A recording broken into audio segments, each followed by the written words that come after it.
नमस्कार दोस्तों, कैसे हैं आप सभी। मैं उम्मीद करता हूं आप सभी अच्छे होंगे। दोस्तों, आज इस वीडियो में मैं आपको सिखाने वाला हूं जीएसटी कंप्यूटेशन कैसे तैयार करें।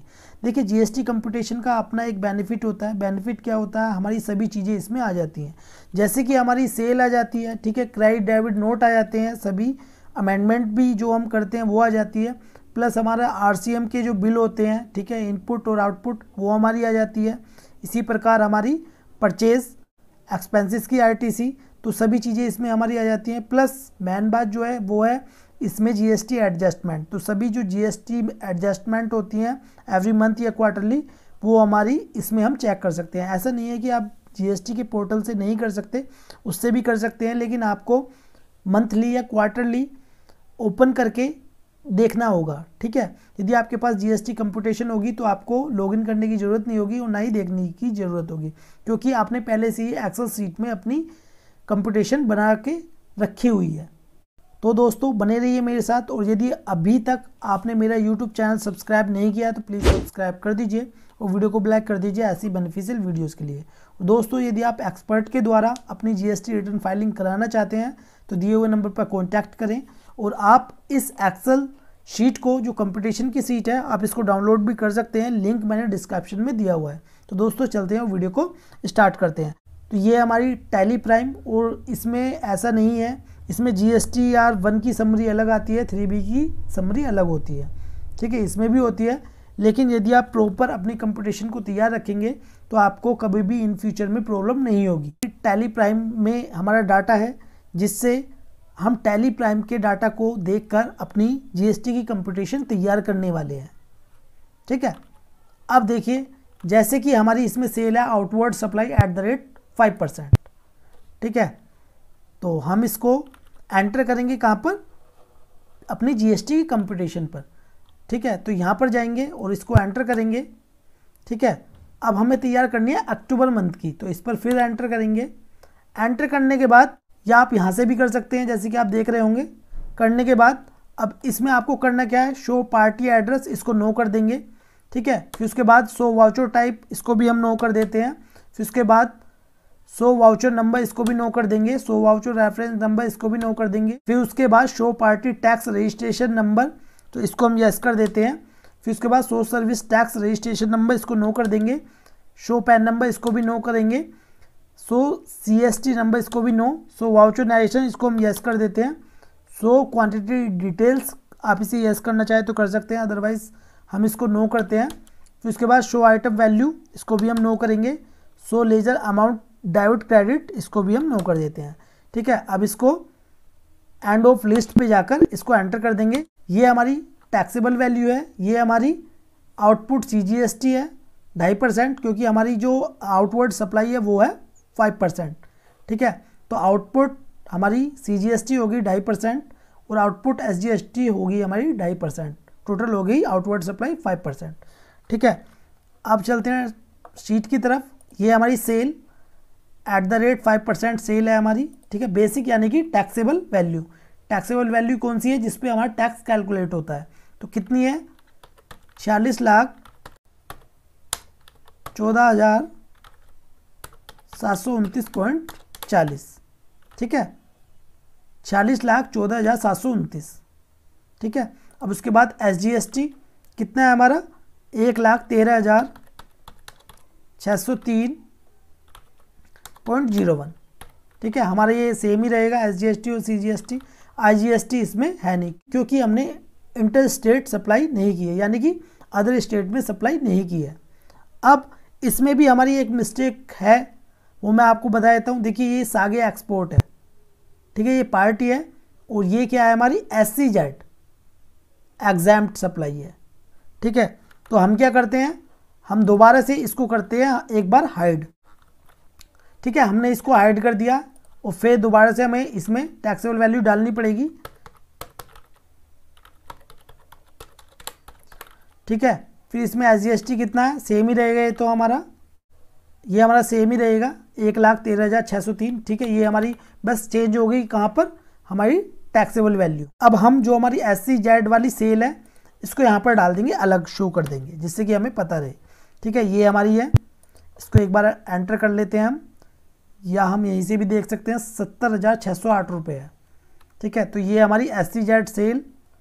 ठीक है, तो यहाँ पर 70,608 रुपये। ठीक है, अब यहाँ पर हम एक बार सम का फॉर्मूला इसमें लगा देते हैं। ठीक है, यहाँ पर हमने कर दिया। अब हमारी देखिए, इसको फिर हम बैक करेंगे। बैक करने के बाद हमारा इसमें कोई भी क्रेडिट नोट नहीं है। ठीक है, अक्टूबर मंथ में इसको ऐसे ही रहने देंगे।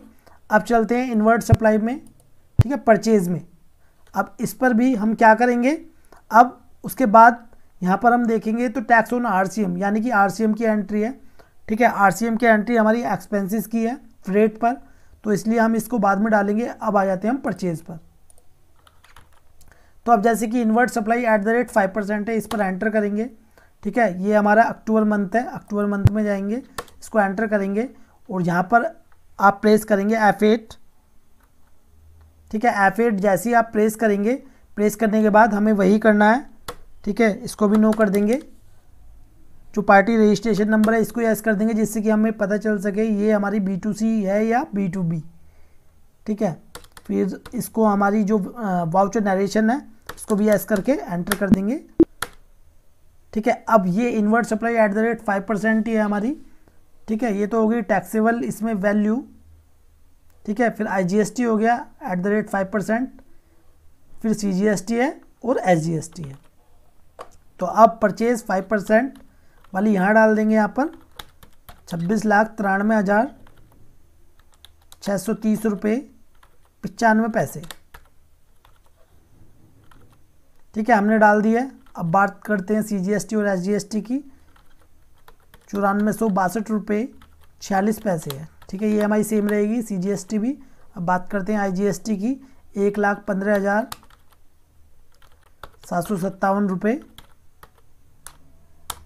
49 पैसे। ठीक है, हमने ये भी यहाँ पर डाल दिया है। ठीक है, अब बात करें इसमें डेबिट नोट की। ठीक है, यहाँ पर आएगा हमारा डेबिट नोट। ठीक है, डेबिट नोट हमारा कुछ नहीं है यहाँ पर, जैसे कि आप देख सकते हैं हमारे क्रेडिट साइड में आ रहा था, लेकिन इसमें नहीं है। अब हमारी सेल होगी, परचेज भी होगी। अब चलते हैं हम एक्सपेंसेस पर। अब चलते हैं फ्रेट की RTC पर। अब ये हमारा फ्रेट है, फ्रेट एक्सपेंसेस। ठीक है, फ्रेट पर हमारा RCM एप्लीकेबल होता है यदि उसमें GST नहीं लगा हुआ है। तो इसे एंटर करते हैं एक बार। चलते हैं अक्टूबर। ठीक है, अक्टूबर में जैसे कि आप देख रहे हैं, इसको भी हम F8 प्रेस करेंगे। ठीक है, इसको नो कर देंगे और जैसे मैंने आपको बताया। ठीक है, अब इसको यस कर देते हैं। अब जैसे कि आप देख रहे होंगे यहाँ पर फ्रेट की टैक्सेबल वैल्यू है 14,973। ठीक है, सेम ही रहेगा। इस पे है 5% RCM एप्लीकेबल। ठीक है, तो सबसे पहले हम डालते हैं RCM एप्लीकेबल जो कि 5% है। टैक्सेबल वैल्यू कितनी है? 14,973 रुपये। ठीक है, इस पर है IGST। ठीक है, 748 रुपये 65 पैसे हमने यहाँ पर डाल दिया है। अब नीचे आएंगे, अब यहाँ पर भी डाल देते हैं। देखिए, हम इसे आउटपुट यानी कि सेल की तरफ और परचेज की तरफ क्यों दिखा रहे हैं? RCM में क्या होता है, सबसे पहले हमें RCM जमा कराना होता है। ठीक है, जमा कराने के बाद फिर हम बाद में उसकी इनपुट लेते हैं। यानी कि हमारा ये जो RCM है, इसको हम यदि हमारे पास ITC पहले से ही अवेलेबल है तो हम उसको एडजस्ट नहीं कर सकते। हमें क्या करना होगा, उसके लिए हमें टैक्स जमा कराना होगा। ठीक है, फिर उसके बाद ही हम इसका इनपुट भी ले सकते हैं। पहले हम जमा कराएंगे, फिर जमा कराने के बाद भी इसका इनपुट ले सकते हैं। इसलिए हम इसको दोनों तरफ डाल रहे हैं। सबसे पहले हमने जमा कराया तो यहाँ पर आ गया, फिर उसके बाद ये हमारा यहाँ पे आ जाएगा।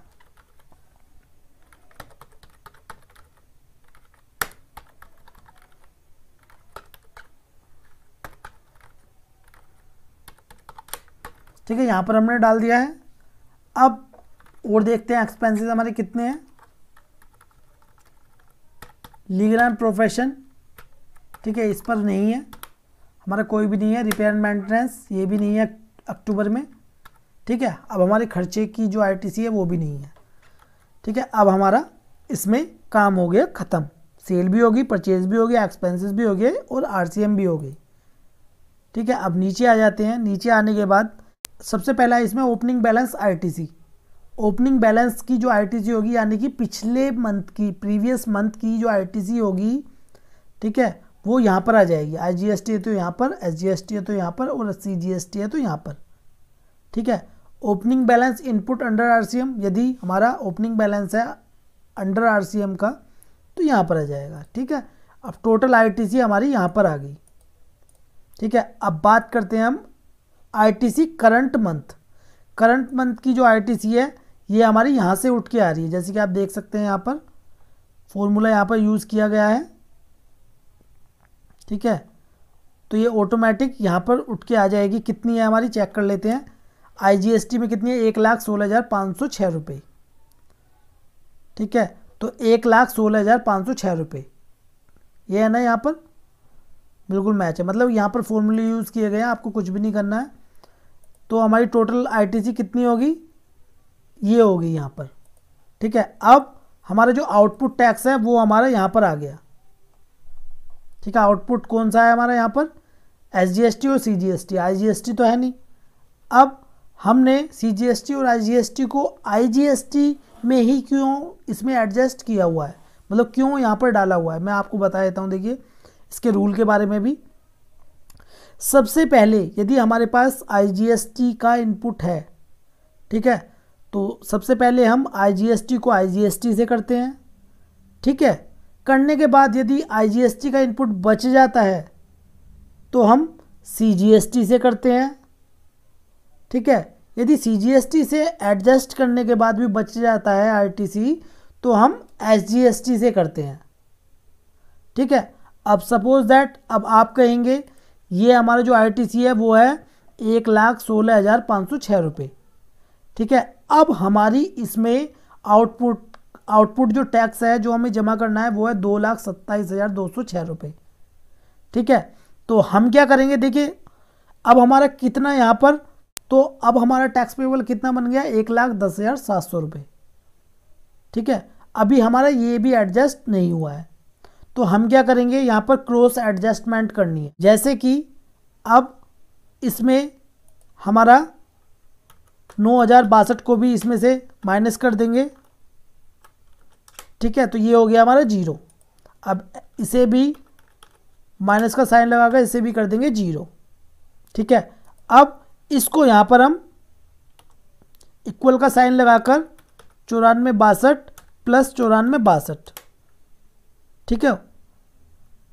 तो इसको हमने क्या करा, यहाँ पर एक तरह से माइनस कर दिया। अब हमारा नेट पेबल कितना बचा, 91,776 रुपये। अब हमने एसजीएसटी की इनपुट को भी एडजस्ट कर लिया और सीजीएसटी के को भी। तो सबसे पहले जो आपके पास आईटीसी है वो सबसे पहले आईजीएसटी को करना है। आईजीएसटी ख़त्म हो जाती है, आपके पास बचती है फिर सीजीएसटी, ठीक है। तो सीजीएसटी से होगा, सबसे लास्ट में होगा एसजीएसटी, क्योंकि हमारी आईजीएसटी और सीजीएसटी ये दोनों ही सेंट्रल होती हैं, ठीक है। एसजीएसटी होती है स्टेट की, तो इससे सबसे लास्ट में जाके स्टेट की जो हमारी जीएसटी होती है उससे एडजस्ट किया जाता है। तो सबसे पहले जो हमारा सेंट्रल की आईजीएसटी और सीजीएसटी का इनपुट होता है उससे एडजस्ट किया जाता है, और बाद में स्टेट की जो जीएसटी से एसजीएसटी से एडजस्ट किया जाता है। तो मैं उम्मीद करता हूँ आपको समझ में आ गया होगा, ठीक है। आपको इसी प्रकार ही अपनी कंप्यूटेशन तैयार करनी है। फिर अमेंडमेंट की यहाँ पर आ जाएगी, SEZ की जैसे हमने डाल दी है, 12% सेल है तो यहाँ पर आ जाएगी। ऐसी हमारी परचेज़ की है 5%, 28%, तो यहाँ पर आ जाएगी। एक्सपेंसेस की जो भी आईटीसी है वो यहाँ पर आ जाएगी। बहुत सिंपल है, बनाने में कुछ नहीं है। आप इसको यदि तैयार करके रख लेते हैं तो आपके इन फ्यूचर में बहुत इससे बेनिफिट होगा, ठीक है। सभी चीज़ें यदि आप दोबारा से आपने जो की हुई है और शीट आप वापस से कुछ टाइम बाद देखेंगे तो आपको सभी चीज़ें आपको याद आ जाएंगी, ठीक है। आपको पता भी चल जाएगा आपने क्या किया हुआ है। तो मैं उम्मीद करता हूँ आपको समझ में आ गया होगा। तो दोस्तों ये वीडियो आपको कैसी लगी प्लीज़ कमेंट बॉक्स में जो बताएं, और इस शीट को डाउनलोड करना चाहते हैं तो लिंक मैंने डिस्क्रिप्शन में दिया हुआ है, इस शीट को भी डाउनलोड कर सकते हैं। तो मिलते हैं नेक्स्ट वीडियो में, जब तक के लिए जय हिंद जय भारत।